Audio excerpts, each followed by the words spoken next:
tere tulemast meie veebiturvalisuse kursusele. Digimaailm pakub palju eeliseid, kuid sellega kaasnevad ka riskid. Veebiprofiili kaitsmine on tänapäeval ülioluline, arvestades meie kasvavat sõltuvust digitaalsetest platvormidest. Andmete privaatsus on oluline, kuna internetis jagatav teave võib paljastada palju teie isikliku elu kohta. Ettevõtted ja küberkurjategijad võivad seda kuritarvitada, seega on privaatsusseadete reguleerimine hädavajalik. Küberturvalisus peab olema osa igapäevastest võrgutoimingutest. Kahtlaste meilide ja sõnumite äratundmine aitab vältida isikuandmete varastamist. Levinud ohud on andmepüük, veebipettused ja identiteedivargus.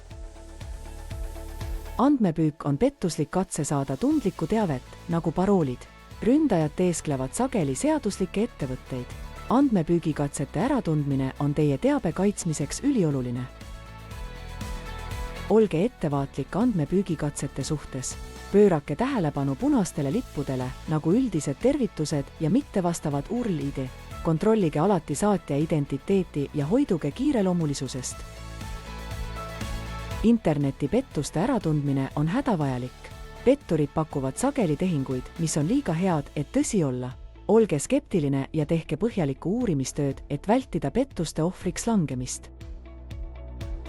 Kaitske oma identiteeti, kasutades tugevaid paroole ja jälgides kahtlast tegevust. Paroolihalduri tööriistad aitavad keerukaid paroole turvaliselt salvestada. Olge ettevaatlik avaliku Wi-Fi kasutamisel ja andmepüügirünnakute suhtes. Palju õnne kursuse lõpetamise puhul. Olge kursis viimaste veebiohtude ja turvatavadega. Jagage õpitud sõprade ja perega, et ka nemad saaksid end kaitsta. Aitäh, et osalesite!